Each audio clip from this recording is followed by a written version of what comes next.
If you walked down Fifth Avenue in 1938, you would have seen a city full of people, traffic, and the tallest building in the world.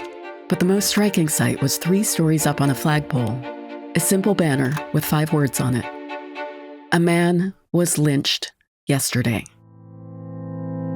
How did that message end up flying over one of the busiest streets in America's biggest city? And who was bold enough to put it up? Lynching in the United States by the 1930s was an epidemic. These barbaric public killings were used to terrorize Black citizens, especially in the South, into complying with Jim Crow segregation. To put into perspective how bad the phenomenon was, according to a 1933 report by the Southern Commission on the Study of Lynching, between 1889 and 1929, almost 3,500 people were lynched. That meant a man, woman, or child was hanged, or tortured, or burned alive every 4 days. As a result of this terrorism, millions of African Americans fled to the North and West for safety, an exodus we now call the Great Migration. But back to the flag in New York City. Who unfurled that jarring message designed to stop busy pedestrians in their tracks? The flag was the brainchild of a fledgling organization called the National Association for the Advancement of Colored People, whose headquarters were in the building at 70 Fifth Avenue.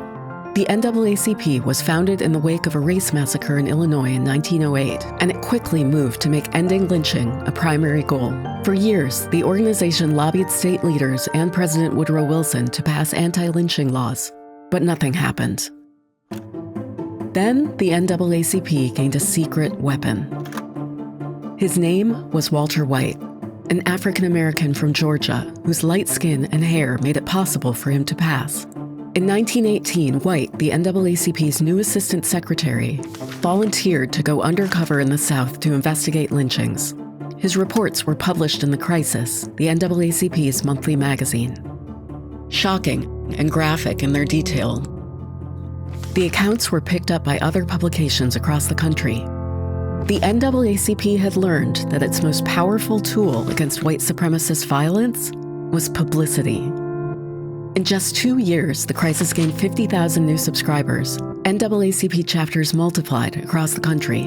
And then in 1920, the NAACP thought up yet another public message, the one on Fifth Avenue on a 6 by 10-foot flag. It was a provocative sentence, designed to be noticed even in a city where the fight for attention was nonstop. The flag was just one element of a campaign that slowly but surely changed public opinion. Lynching rates finally declined in the 1930s, largely because of the organization's relentless activism. The flag was a bold enough element, though, that eventually, in 1938, the NAACP was forced to take it down or be evicted.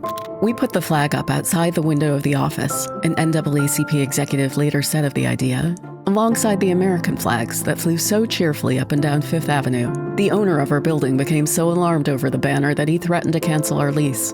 "We had to stop flying it," the executive remembered, "but we had made our point." To learn more, watch Forgotten Hero, Walter White and the NAACP, and like and subscribe for more from American Experience.